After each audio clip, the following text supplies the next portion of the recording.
Bismillah. Assalamualaikum warahmatullahi wabarakatuh.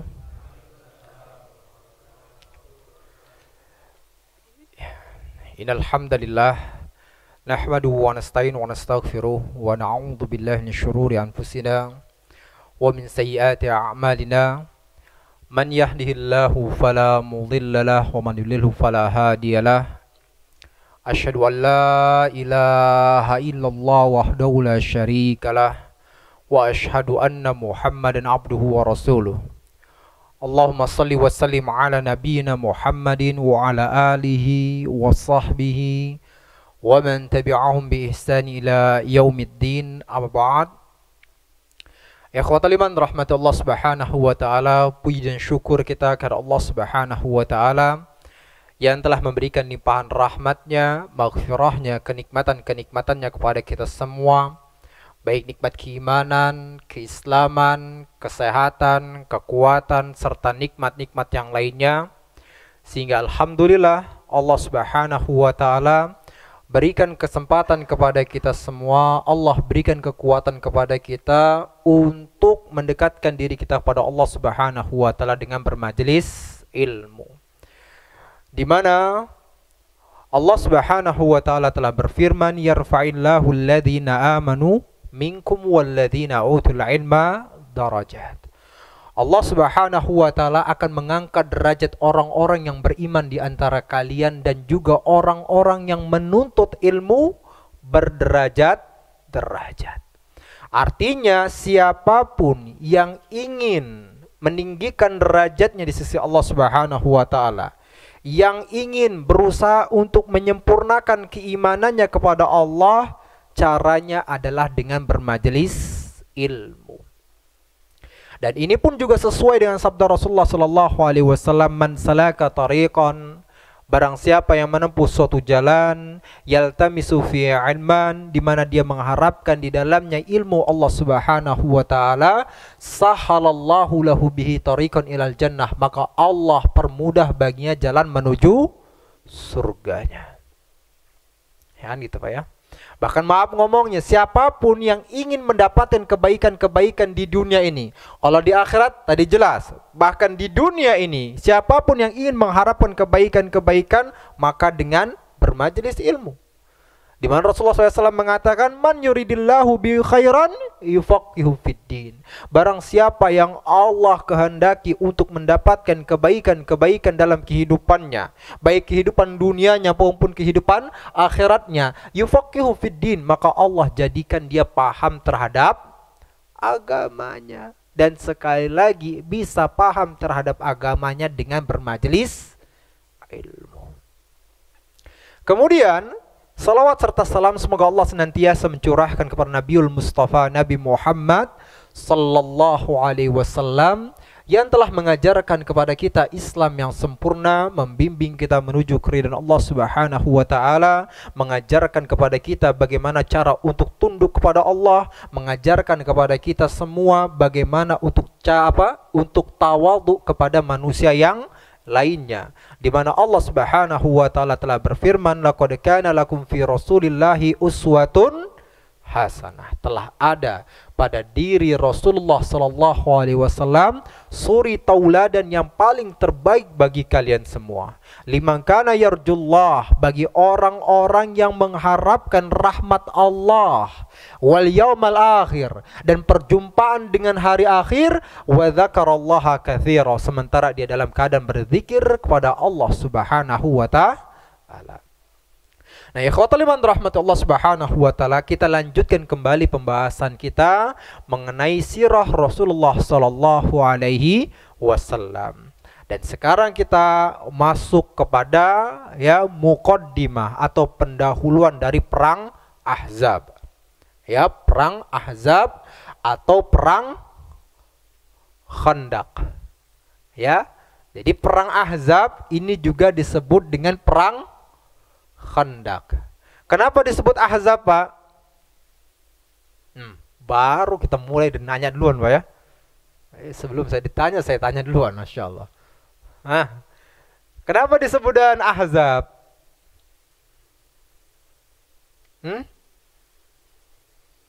golongan. Masya Allah, barakallah. Hah? Yahudi. Orang kafir Quraisy, Masya Allah. Ya. Jadi disebut dengan Ahzab. Itu karena apa? Karena pada waktu itu pasukan musuh itu apa? Ada berkelompok-kelompok. Gabungan Pak. Gabungan dari orang-orang kafir Quraisy yang ada di Mekah. Gabungan dari orang-orang suku Ghatafan.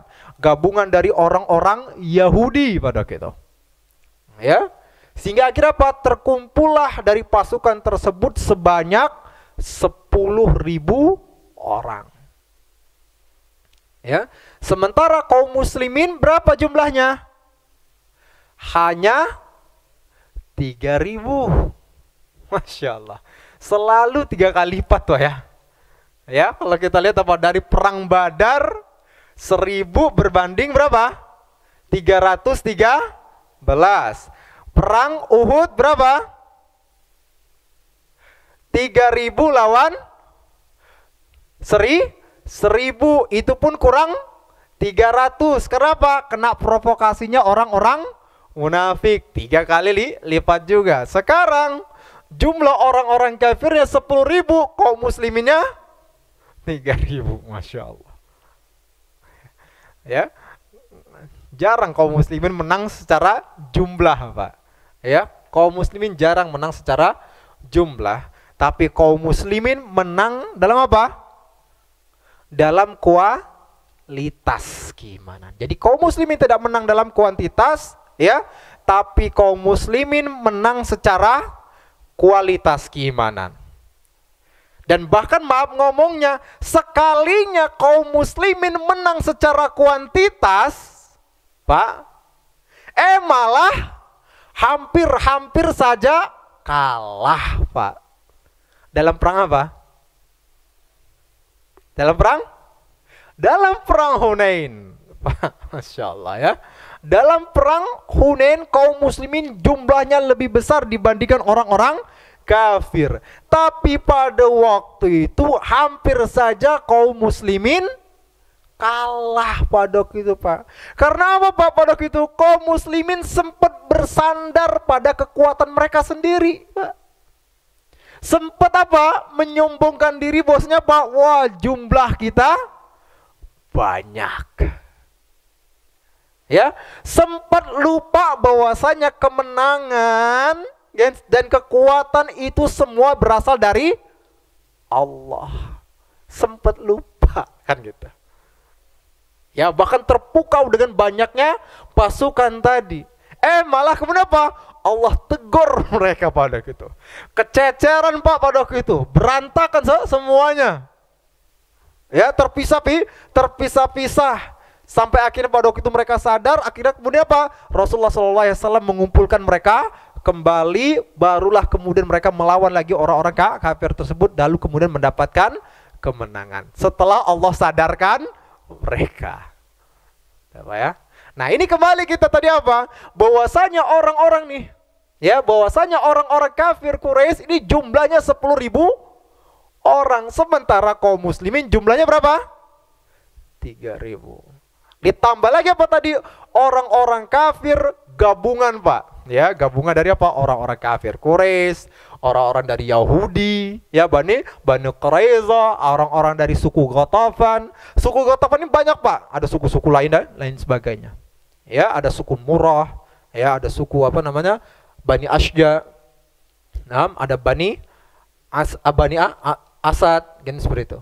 Nah, itu gabungan tuh semuanya. Nah, itulah kenapa disebut dengan apa tadi, Pak? Perang Ahzab. Nah, sekarang kenapa disebut dengan perang Khandaq juga, Pak? Jadi jangan sampai berpikir oh beda ini. Sama, Pak. Cuma namanya aja yang berbeda. Ya. Sama perangnya. Jadi disebut Ahzab, disebut juga dengan Khandaq. Kenapa disebut dengan Khandaq, Pak? Suara dari belakang. Masya Allah. Ada suara jawaban dari belakang malah, Masya Allah. Siapa yang bersembunyi di belakang ini, Masya Allah. Kenapa disebut dengan Khandaq, Pak? Ya, karena disebut dengan Khandaq karena apa? Pada waktu itu kaum muslimin membuat parit di sekeliling kota Madinah pada gitu. Ya, di sekeliling kota Madinah, di mana pada itu apa? Strategi perang yang seperti ini, yaitu membuat parit, ya, itu belum dikenal sama sekali oleh orang-orang Arab. Gak kenal. Jadi mereka kebingungan tuh ketika apa? Kaum muslimin membuat khandak tadi, membuat apa? Parit tadi. Nah, sekali lagi kita katakan inilah penamaan dari perang ini. Kenapa disebut dengan perang Ahzab dan juga kenapa disebut dengan perang Khandak. Ya, dan sekarang kita apa? Melihat kepada asal usulnya atau sebab, ya, dari kejadian atau sebab dari munculnya perang Ahzab ini. Yaitu apa? Yaitu ketika kaum muslim pada waktu itu, ya, setelah perang Uhud, lalu kemudian apa? Setelah perang Uhud ada peristiwa-peristiwa yang pada waktu itu memperlihatkan bagaimana eksistensi kaum muslimin. Ya, bagaimana eksistensi kekuatan kaum muslimin, dan terus-menerus akhirnya apa? Kaum muslimin ini apa? Mendapatkan apa? Kekuatan, dan kemudian apa? Mendapatkan kekokohan, mendapatkan apa namanya? Ya, kekuatan baik dari kaum musliminnya itu sendiri. Sehingga pada waktu itu apa? Orang-orang Yahudi, terutama orang-orang Yahudi Bani Nadir pada waktu itu, merasa jengkel dengan eksistensi kaum muslimin ini yang ada di kota Madinah. Apalagi orang-orang Bani Nadir ini, mereka apa? Orang-orang Yahudi yang terhinakan. Dikarenakan apa? Dikarenakan pengkhianatan-pengkhianatan yang telah mereka lakukan. Dan itulah kita jelaskan pada pertemuan-pertemuan yang lalu. Kan seperti itu ya, sudah kita jelaskan. Ya, dikarenakan apa? Pengkhianatan-pengkhianatan dari apa? Orang-orang Bani Nadir ini, yang bahkan mereka apa? Pada waktu itu ya ingin membunuh Rasulullah Sallallahu Alaihi Wasallam pada waktu itu. Ya, berencana untuk membunuh Rasulullah Sallallahu Alaihi Wasallam. Lalu kemudian apa? Karena mereka melihat apa? Melihat eksistensi kaum muslimin tersebut, dan biasa namanya orang-orang Yahudi, dan Allah Subhanahu wa taala telah memberitahukan kepada kita semua tentang sifatnya orang-orang Yahudi ini, di mana Allah berfirman, "Walan tarda ankal yahudu walan nasara hatta tattabi'a millatahum." Orang-orang Yahudi dan orang-orang Nasrani tidak akan pernah ridho kepada kalian, tidak akan pernah senang kepada kalian wahai kaum muslimin, hatta tattabi'a millatahum, sampai kalian ini benar-benar mengikuti agama mereka. Coba ya, dibohong aja kalau apa ada terlihat bahwasanya apa mereka sayang kepada kaum, enggak, benci mereka terhadap kaum muslimin. Ya, apalagi kebenciannya orang-orang siapa? Orang-orang Yahudi nih. Ya, kebenciannya orang-orang Yahudi ini memang sudah terkenal, dan memang sepertinya sudah menjadi sunnatullah apa yang Allah persiapkan untuk alam ini, untuk kaum muslimin, bahwasanya ada musuh ya untuk mereka dari kalangan manusia. Itu siapa? Yaitu orang-orang Yahudi, di mana bahkan sampai akhir zaman pun nih ya, nanti orang-orang Yahudi ini akan apa? Menjadi musuhnya kaum muslimin, di mana orang-orang Yahudi ini akan dipimpin oleh siapa? Oleh siapa? Dajjal. Ya, akan dipimpin oleh Dajjal. Nah, seperti itu tadi.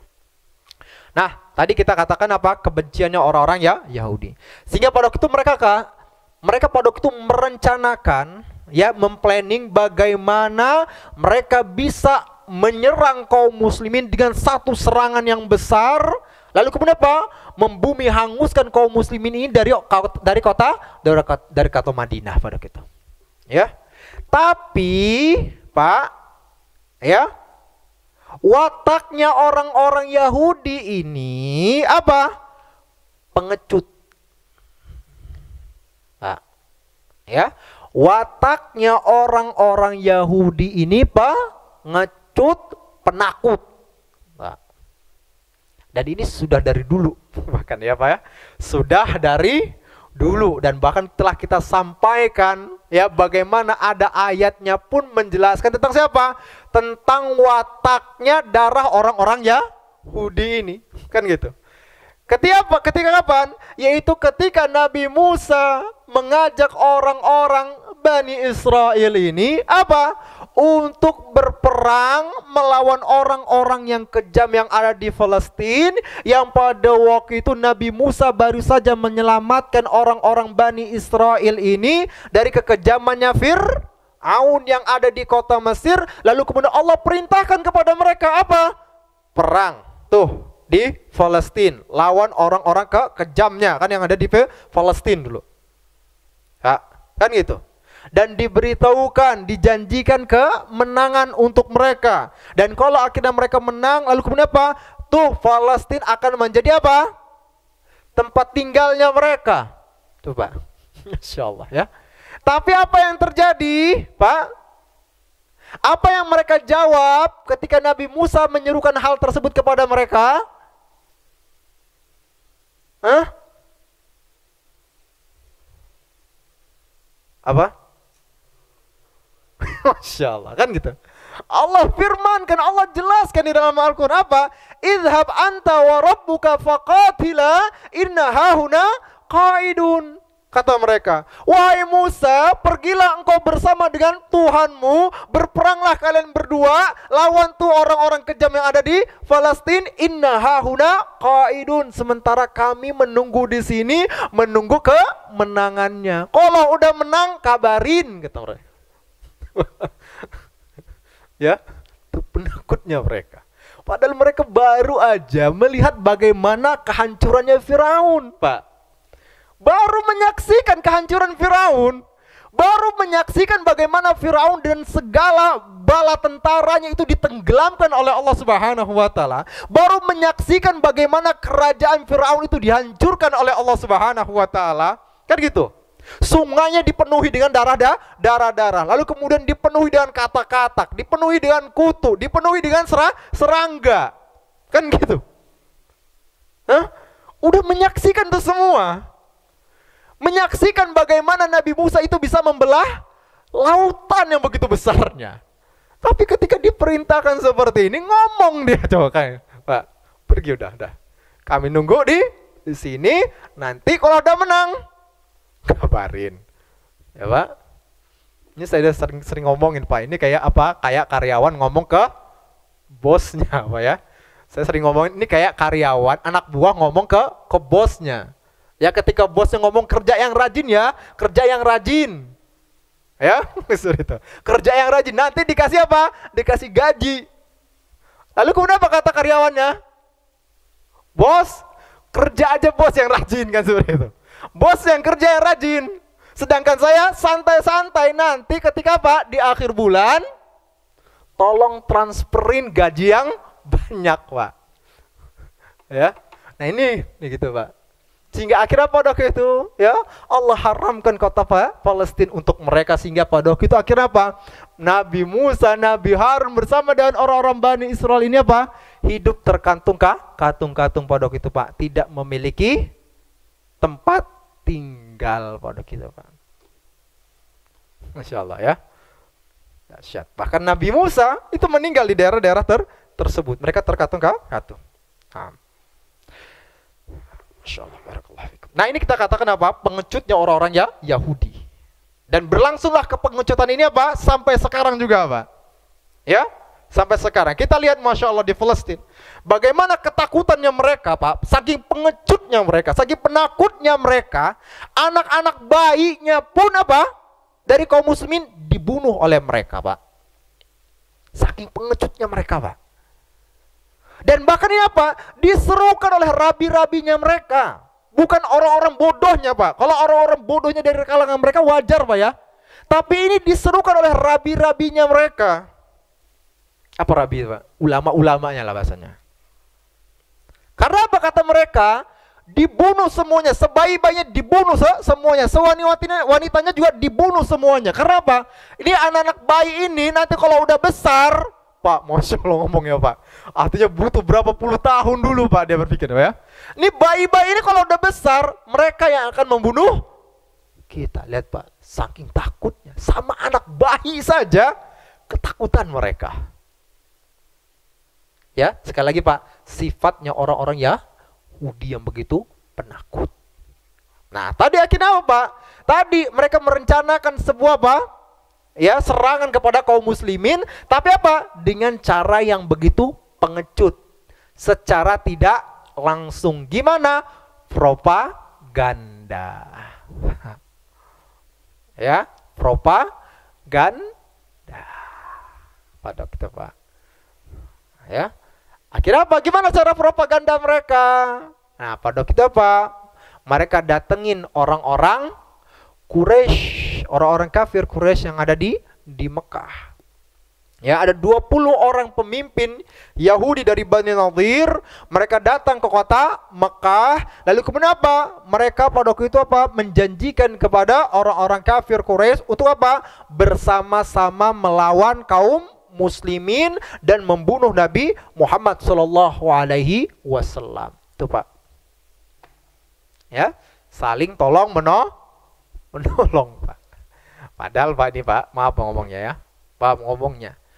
Prinsipnya orang Yahudi, Pak, prinsipnya orang Yahudi itu benar-benar jijik, Pak. Dengan apa? Dengan ibadahnya orang-orang kafir Quraisy. Ini kita katakan. Bahkan mereka pun jijik. Dengan apa? Dengan ibadahnya orang-orang Nasrani, Pak. Tuh, Pak. Sehingga kalau antum lihat video-videonya sekarang, Masya Allah, di YouTube, kalau antum lihat, Masya Allah, ada orang-orang Nasrani yang melakukan ibadah di Yerusalem tersebut.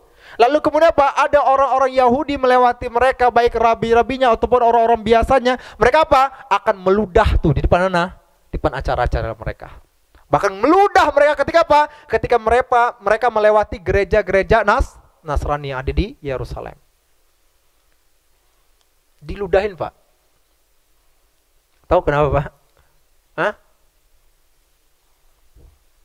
Pak, kenapa?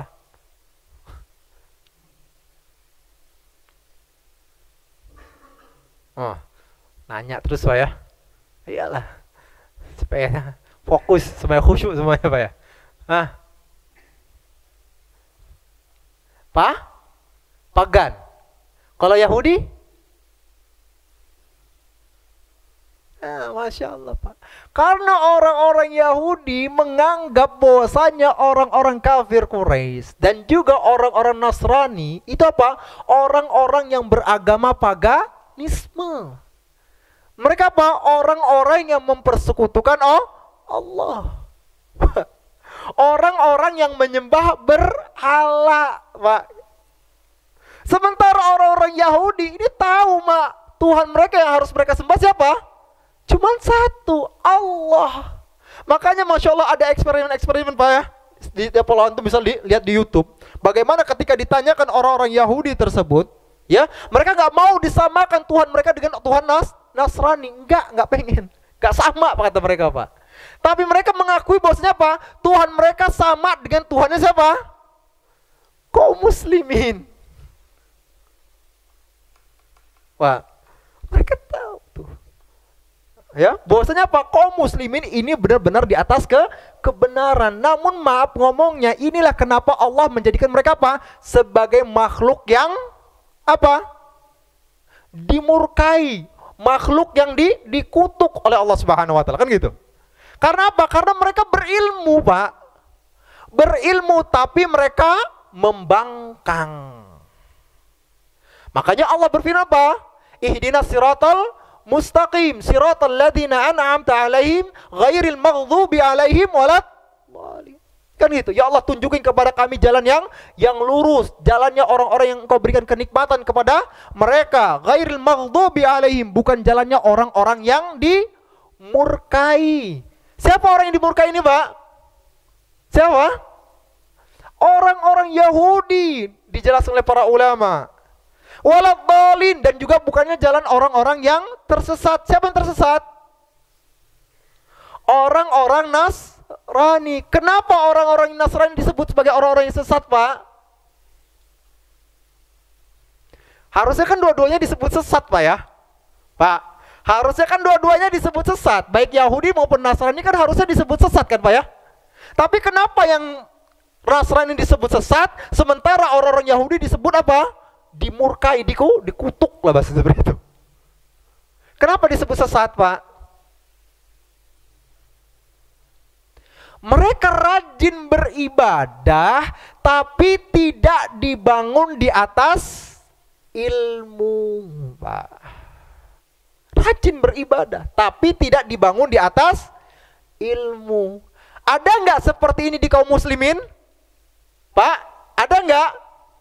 Ada nggak, Pak? Ada. Siapa? Walid. Kan lagi viral ya. Walid. Ternyata akhirnya apa? Walid itu Masya Allah, betul. Ternyata kejadian Walid itu ada di Indonesia juga, Pak ya. Baru kemudian tersebar apa namanya beritanya, kejadian tersebut apa? Ada di Jawa dan juga ada di Aceh. Di mana apa? Walidnya Indonesia. Ya, kemudian apa? Melakukan pelecehan seksual terhadap santri-santri watinya, bahkan sampai 20 lebih santriwati wanitanya, kan santriwatinya, Pak. Masya Allah. Ada walid Indonesia. Ya, Pak. Nah, seperti itu. Nah, ini apa tadi? Rajin beribadah tapi tidak dibangun di atas apa? Ilmu. Tapi ada, Pak. Nah, ini orang-orang yang diberkahi. Apa? Kenapa mereka diberkahi? Kenapa? Berilmu tapi nggak diamalkan, jadi pembangkang mereka. Mereka tahu tentang kebenaran Nabi Muhammad, tapi apa? Dibangkangi oleh mereka. Mereka tahu tentang kebenaran Al-Quran, dilawan oleh mereka. Mereka tahu tentang kebenaran Islam, dilawan oleh mereka. Ya, Pak? Nah, ini kita katakan apa? Ini bisa nih orang Yahudi apa? Bersekutu dengan siapa? Orang-orang yang dianggap mereka apa? Menjijikan gitu kan. Ya, bisa mereka bersekutu. Hanya untuk apa? Hanya untuk melawan kaum muslimin yang mereka tahu bahwasanya kaum muslimin ini berada di atas kebenaran. Nah, akhirnya apa? Terhasutlah pada itu orang-orang kafir Quraisy tersebut. Maka pada itu orang-orang kafir Quraisy pun ya di bawah pimpinan Abu Sofyan, di bawah komandonya Abu Sofyan menyiapkan pasukan untuk menyerang kota Madinah. Pada waktu itu apa? Sebanyak 4.000 orang dengan persenjataan yang lengkap tentunya, Pak. Ya, karena apa? Kita dapatkan dari baik perang Badar, perang Uhud, semuanya lengkap, Pak ya. Semuanya lengkap peralatan mereka, semuanya lengkap senjata mereka. Apalagi kesempatan ini nih, kan gitu. Kesempatan ini dipersiapkan pada gitu. Ya, maka berjalanlah pada gitu, bergeraklah orang-orang kafir Quraisy, ya di bawah pimpinan Abu Sofyan tadi. Dan ketika apa? Sampailah mereka di Mar Az-Zahran pada waktu itu, bertemu dengan apa? Bertemu dengan pasukan Bani Sulaim. Ya, Bani Sulaim. Sama nih. Ini juga siapa? Orang yang mengkhianati kaum muslimin. Lalu kemudian bergerak lagi ke arah timur. Lalu kemudian apa? Bertemu lagi, berkumpul lagi dengan siapa? Suku Ghatafan. Yang suku Ghatafan ini apa? Ada berapa kabilah di dalamnya. Ya. Akhirnya apa? Terkumpullah dari apa tadi? Dari Bani Sulaim, Bani Ghatafan tersebut sebanyak 6.000 orang. Dan kemudian apa? Keseluruhan tentara yang ada jumlahnya berapa? 10.000, Pak. Bergerak semuanya, Pak. Untuk apa? Menuju ke arah Madinah, Pak. Ya, bergerak menuju ke arah Madinah. Nah, tentu Masya Allah, Pak, jumlah yang besar tersebut, ya tentu kaum muslimin pun apa? Bahkan ketika orang-orang kafir Quraisy sudah apa? Mereka mempersiapkan pasukan mereka. Tentu kaum muslimin pun juga apa? Mengirim para intelijennya pada waktu itu. Untuk apa? Mengetahui apa yang dilakukan oleh orang-orang kafir. Kan itu ya, orang-orang kafir. Dan ini memang perintah Allah Subhanahu wa taala Bapak untuk terus memperhatikan pergerakannya orang-orang kafir ini. Apalagi memang mereka masih dalam masa peperangan, masih dalam masa jihad pada waktu itu. Allah Subhanahu wa taala berfirman, apa kata Allah? Ya ayyuhalladzina amanu sabiru wasabiru warabitu. Kan gitu kata Allah. Wahai orang-orang yang beriman, bersabarlah kalian, wasabiru, dan perkuatlah kesabaran kalian, warabitu, dan berjaga-jagalah kalian di negeri kalian. Artinya apa? Perhatikan tuh. Ya, perhatikan orang-orang kafir, ya, jaga wilayah-wilayah kalian. Begitu. Nah, lalu kemudian apa? Orang para intelijen tadi tuh langsung kemudian mengabarkan kepada Rasulullah Shallallahu Alaihi Wasallam bahwasanya apa? Orang-orang kafir pada waktu mereka sudah bergerak dan mereka ingin menyerang kota Madinah, dan dengan jumlah yang besar pada waktu itu, ya, dengan jumlah yang besar, dengan persenjataan yang lengkap. Akhirnya apa? Tentu Rasulullah Shallallahu Alaihi Wasallam yang mendengar kabar ini langsung mengadakan musyawarah atau rapat darurat, ya. Mengadakan rapat darurat, dipanggillah para pimpinan-pimpinan kaum muslimin, lalu kemudian apa? Dipanggil juga para ahli strategi perangnya. Para ahli strategi perangnya untuk apa? Untuk menyampaikan pada itu bagaimana ya? Bagaimana strategi-strategi atau cara-cara untuk melawan orang-orang kafir ini. Dengan segala ide-ide yang ada, ide ini dan sebagainya, akhirnya apa? Terpilihlah pendapat atau gagasan yang paling kuat pada itu. Gagasan siapa? Salman Al-Farisi. Ya, Salman Al-Farisi yang memang dia berasal dari Persia pada gitu. Dan dia memberitahukan apa strateginya? Strategi yang biasa dilakukan oleh orang-orang Persia ketika mereka terkepung oleh musuh yang besar. Yaitu apa? Strategi Khandaq. Ya, yaitu strategi pembuatan parit yang mengelilingi kota pada itu. Ya, Pak? Itu. Dan ingat sekali lagi, ya, strategi ini sangat dikenal oleh orang-orang Persia, tapi tidak dikenal oleh orang-orang Arab. Pak, beda kan ya Pak ya? Jadi ternyata Persia itu bukan orang Arab Pak ya? Kalau kita kan sekarang apa Pak? Kalau namanya Arab ya semua tuh Persia ini itu semua itu kita anggap Arab tuh semua. Ya, tapi kita ternyata akhirnya apa? Tahu ternyata yang namanya Arab itu tadi Pak. Ya, Mekah, Madinah dan wilayah-wilayah apa? Hijaz, Najd dan sebagainya. Sementara Persia pada waktu apa? Masih dianggap sebagai wilayah Ajam. Ya, masih wilayah-wilayah apa orang asing pada gitu. Ya, jadi orang-orang Arab pada waktu apa? Nggak kenal tuh strategi tersebut. Maka kemudian apa? Rasulullah SAW pun pada waktu itu memerintahkan kaum muslimin, ya, setiap 10 orangnya untuk menggali 40 hasta. Ya, setiap orang 10 orangnya menggali 40 hasta pada waktu itu. Dan termasuk juga apa? Rasulullah Shallallahu Alaihi Wasallam yang ikut serta dalam apa? Pembuatan parit tersebut, Pak. Ini apa? Ini memberikan sebuah teladan kepada kita yang namanya pemimpin itu turun langsung, ikut Pak, bukan hanya sekadar duduk. Dan bukan pula pencitraan. Kan gitu. Kalau pencitraan tapi benar-benar kerja, bagus Pak. Pak, ya Pak. Kalau pencitraan tapi benar-benar kerja, bagus. Karena apa? Memberikan contoh kepada yang lainnya. Bahkan maaf ngomongnya Pak, terkadang maaf ngomongnya seperti itu diperintahkan Pak dalam agama Islam. Contoh apa? Seperti sedekah. Kalau memang pada waktu itu apa? Sedekah yang dilakukan oleh pemimpin itu memberikan dampak kepada para menterinya, para pejabatnya dan sebagainya untuk ikut serta juga, maka pada waktu itu apa? Diperintahkan agar apa?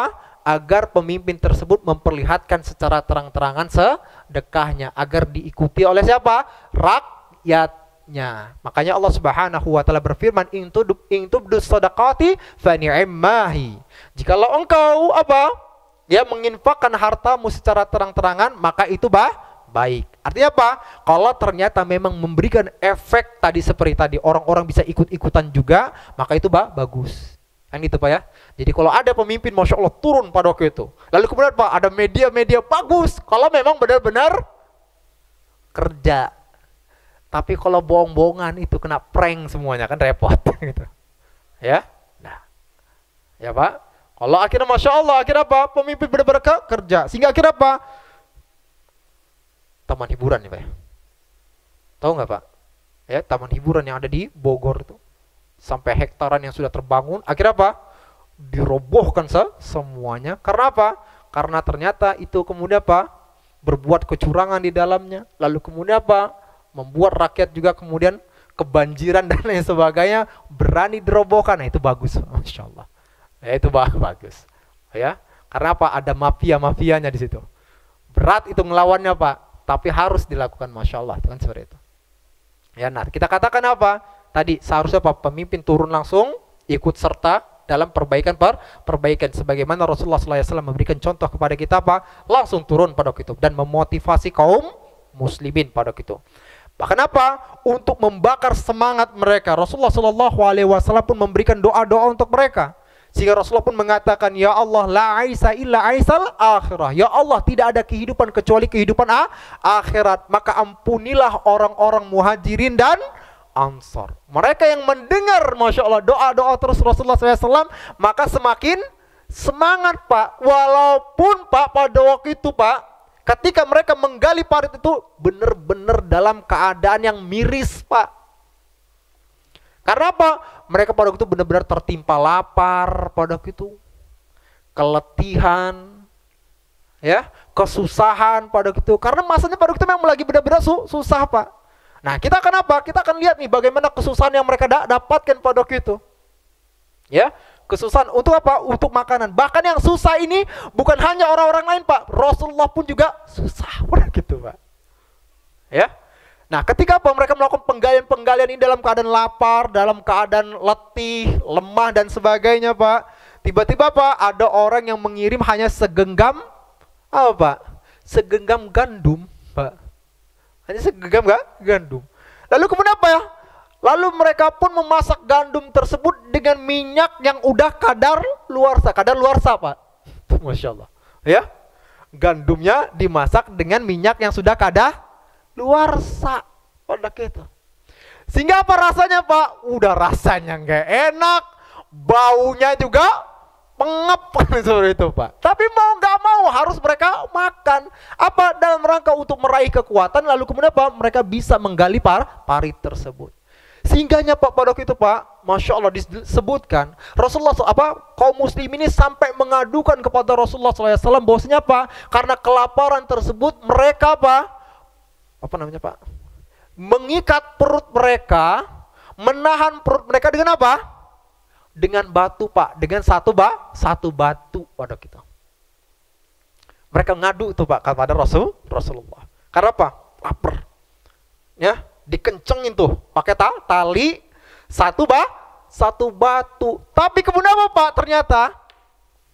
Ternyata diperlihatkan oleh Rasulullah SAW bahwasanya apa? Beliau pun mengikat perut beliau dengan dua batu. Masya Allah. Ya kalau mereka masih satu batu gitu kan. Ini Rasulullah ngikatnya apa? Pakai dua batu. Berarti apa? Ini lebih lapar lagi Pak masanya. Ya. Tuh Masya Allah Pak. Ya. Tuh pemimpin tuh Pak. Ya Pak, pemimpin. Dahsyatnya Rasulullah itu kalau misalnya Rasulullah agak-agak pakai gaya-gaya Walid atau gaya-gaya orang-orang yang mengklaim sebagai apa namanya keturunan ini keturunan itu dan sebagainya, udah kaya raya tuh Pak. Nggak perlu pakai keturunan bahkan Pak ya, langsung nih Rasulullah kan gitu ya, nggak pakai keturunan enggak, Rasulullah kan seperti itu ya. Udah jadi kaya raya Pak Rasulullah Pak. Udah naik unta merah. Kalau sekarang mungkin naik apa Pak? Mercy, Alphard kan seperti itu Pak ya. Ya. Udah pakai itu Pak. Tapi lihat ternyata Masya Allah. Nah ini bantahan Pak. Bantahan untuk orang-orang yang mengklaim sebagai keturunan Rasulullah. Yang maaf ngomongnya hidup mereka begini begitu. Dari siapa? Dari orang-orang yang mereka gini sebagainya. Nih kakek mereka. Ya, kakek mereka mencontohkan kezuhudan. Kakek mereka mencontohkan kesederhanaan. Maka kenapa sekarang malah mencontohkan apa? memperlihatkan kekayaannya di hadapan kaum muslimin yang bahkan kaum muslimin apa? Dalam keadaan susah. Ini kalau klaimnya benar Pak ya. Kalau klaimnya benar. Seharusnya Pak, kalau memang klaim itu benar, maka apa? Merekalah orang yang paling berhak untuk mengikuti siapa Pak? Mengikuti siapa? Rasulullah. Kan benar gak Pak? Siapa yang paling berhak Pak untuk mengikuti Rasulullah? Siapa? Ya mereka. Kan kalau mereka benar-benar klaim mereka itu benar. Kan gitu.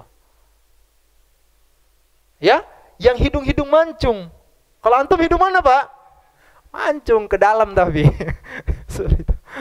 Ini kita katakan Pak. Ya, ini sekali lagi, Masya Allah. Rasulullah apa Pak? Ngikat perutnya dengan dua batu. Tapi Pak, di sini pula Masya Allah, setelah itu apa? Kaum muslimin dalam keadaan payahnya, mereka menyaksikan nubuah pada itu. Menyaksikan mukjizatnya Rasulullah Sallallahu Alaihi Wasallam. Di mana pada itu Pak? Ya, disebutkan bahwasanya Jabir bin Abdullah, ya Jabir bin Abdullah ketika melihat Rasulullah Sallallahu Alaihi Wasallam sudah benar-benar dalam keadaan lapar Pak. Dua batu udah diikat. Sudah gak tega lagi nih Jabir bin Abdullah. Akhirnya apa? Dia potong kambingnya Pak. Dia potong kambingnya 1 ekor pada waktu itu. Lalu kemudian dia perintahkan istrinya untuk apa? Untuk memasak 2,5 kilogram gandum pada waktu itu Pak. Nah setelah jadi, ini Jabir bin Abdullah ini apa? Kemudian membisikkan kepada Rasulullah Pak. Dan juga Pak memberitahukan hanya berapa orang sahabat saja. Karena apa? Karena takut gak cukup. Karena peribuan orang nih Pak. 1 kambing, 2,5 kilogram gandum. Untuk berapa? Ribuan orang gitu kan. Udah pasti gak cukup. Akhirnya Pak, dibisik-bisikin, diberitahu secara perlahan berapa orang saja pada itu. Akhirnya Pak pada itu, pas sudah disajikan, pada itu Rasulullah pun memanggil seluruh orang tadi yang bekerja untuk apa? Menggali parit tadi untuk makan bersama-sama pada itu Pak. Jadi berapa Pak jumlahnya? Ribuan orang nyantep berapa? 1 ekor kambing. Semuanya Pak. Dan ternyata cukup. Masya Allah Pak. Ya ternyata cukup dan bisa menghilangkan kelaparan mereka. Bahkan masih kesisa 1 panci yang pada gitu Pak terlihat gak tersentuh sama sekali. 1 panci apa? Daging pada gitu. Dan juga Pak ada 1 adonan roti yang tidak tersentuh sama sekali. Saking apa Pak? Saking cukupnya. Masya Allah. Ribuan. Nah ini apa? Mukjizat Nabi Muhammad Sallallahu Alaihi Wasallam. 1. Ya, yang keduanya, kenapa? Ya, sama Pak, Masya Allah. Ada seseorang wanita pada itu, ya, seorang wanita, saudara perempuannya Nu'man bin Bashir pada itu. Apa? Dia membawa serenteng ya, bahasa apa namanya? Sekeranjang, apa? Keranjang. Sekeranjang kurma, artinya cuma sedikit pada itu. Dan pada itu hanya ingin diberikan kepada ayahnya dan juga pamannya yang pada itu juga sedang menggali. Karena apa? Cuma sedikit. Tadi itu. Wajar aja, kan nggak mungkin mau dikasih ribuan orang kan gitu itu. Cuma untuk ayah dan pamannya saja. Tapi kemudian apa pada itu Pak? Ya, Rasulullah Shallallahu Alaihi Wasallam pun memanggil wanita tersebut lalu kemudian meminta beberapa kurma, cuman beberapa kurma Pak. Lalu kemudian apa? Kurma-kurma tersebut diletakkan di baju Rasulullah SAW. Lalu kemudian apa? Rasulullah pun memanggil berapa Pak tadi? Ribuan orang tadi untuk apa? Untuk ngambil kurma di baju Rasulullah SAW. Akhirnya apa? Mereka ngambil. Sehingga akhirnya Pak hilang tuh lapar mereka. Bahkan kurma-kurma itu berjatuh-jatuhan dari mana? Dari baju Rasulullah SAW. Pak, hanya beberapa kurma cukup untuk berapa? Masya Allah. Ya, sekali lagi, ini mukjizat Rasulullah Sallallahu Alaihi Wasallam, bukan mukjizat antum, Mbak ya. Nggak ada antum. Ya nggak ada. Masya Allah. Sedikit lagi, Pak ya, sedikit lagi. Lalu kemudian yang ketiga juga sama seperti itu, ya. Ketika kaum muslimin sedang menggali parit pada waktu itu, lalu kemudian mereka pun mendapatkan tanah yang begitu kerasnya, sehingga akhirnya apa? Mereka pun gak bisa tuh untuk apa? Ngegali tanah tersebut. Lalu kemudian apa? Turunlah Rasulullah Shallallahu Alaihi Wasallam ke parit tersebut. Lalu kemudian Rasulullah pun mengambil paculnya. Lalu kemudian apa? Dipaculkan ke tanah tersebut. Nah, tanahnya udah kayak pasir, Pak. Ya, udah kayak pasir tuh. Nggak lagi keras. Dan itu disaksikan oleh kaum muslimin. Setelah itu apa? Diadukan lagi kepada Rasulullah SAW. Apa? Ketika mereka menggali, ada batu yang begitu besar yang mereka pada waktu itu apa? Nggak bisa tuh ngancurin batu-batu tersebut, batu besar tersebut. Sekali lagi, yang akhir apa? Turun tangan siapa? Rasulullah SAW. Akhirnya apa? Rasulullah pada kita membaca Bismillah, dihantam oleh Rasulullah SAW dengan paculnya seperti itu, Pak ya. Lalu kemudian apa? Terdengar suara yang keras pada gitu, Pak. Ya, terdengar suara bentungan yang besar, yang keras, terdengar oleh kaum muslimin semuanya. Lalu kemudian Rasulullah pun mengatakan Allahu Akbar pada gitu. Sesungguhnya telah diberikan kepadaku kunci-kunci dari kerajaan Persia. Sekarang ini kata Rasulullah SAW, dan sekarang ini aku menyaksikan istana-istana Persia yang dipenuhi dengan kegelapan. Dihantam lagi oleh Rasulullah yang kedua kalinya. Bentungannya keras, terdengar oleh seluruh kaum muslimin pada gitu. Lalu kemudian apa? Rasulullah pun mengatakan kembali Allahu Akbar, telah diberikan kepadaku kunci-kunci dari kerajaan Syam, dan sekarang aku melihat istana-istana dari kerajaan Syam tersebut dipenuhi dengan kegelapan. Lalu kemudian apa? Yang ketiga kalian didentumkan lagi sampai hancur tuh batu tersebut. Lalu kemudian Rasul pun mengatakan kembali Allahu Akbar, telah diberikan kepadaku kunci-kunci dari kerajaan Yaman, sehingga sekarang ini aku menyaksikan pintu-pintu dari negeri Yaman tersebut dan dalam keadaan kegelapan, Pak. Akhirnya apa? Hancurlah batu-batu tersebut, Pak. Tiga batu tersebut. Dan ternyata, Pak, 3 batu tersebut yang dihantamkan oleh Rasulullah SAW itu sebagai simbol dari Allah Subhanahu Wa Taala tentang 3 kerajaan besar tadi yang semuanya nanti akan ditaklukkan oleh kaum muslimin. Ya, Pak. Akhirnya apa? Takluklah Syam, takluklah Persia, takluklah ya Yaman, dan 3 kerajaan tersebut semuanya menjadi negeri kaum muslimin. Dan puncak kesempurnaan semua tuh kerajaan tersebut pada masa siapa? Pada masa siapa? Puncak tuh, Pak, puncak penaklukan seluruh kerajaan tersebut pada masa siapa? Pada masa Umar bin Al-Khattab radhiyallahu anhu. Nah, Masya Allah, barakallahu fikum. Mungkin sampai sini saja. Semoga apa yang kita pelajari bermanfaat bagi kita semua dan juga bisa menguatkan keimanan kita kepada Allah Subhanahu wa Ta'ala. Berpikir bagaimana kita berusaha untuk menjadi orang-orang yang bermanfaat bagi Islam dan kaum muslimin, sebagaimana para sahabat yang telah membuktikan bagaimana ya kebermanfaatan mereka bagi Islam dan kaum muslimin. Semoga Allah Subhanahu wa Ta'ala jadikan kita semua pribadi-pribadi yang beriman dan bertakwa, dan semoga Allah Subhanahu wa Ta'ala kumpulkan kita semua dalam surga Firdaus A'la. Amin ya rabbal alamin. Mari kita tutup dengan membaca doa kafaratul majlis. Subhanallah bihamdika asyhadu an la ilaha illa anta astaghfiruka wa atubu ilaik. Sekian, assalamualaikum warahmatullahi wabarakatuh.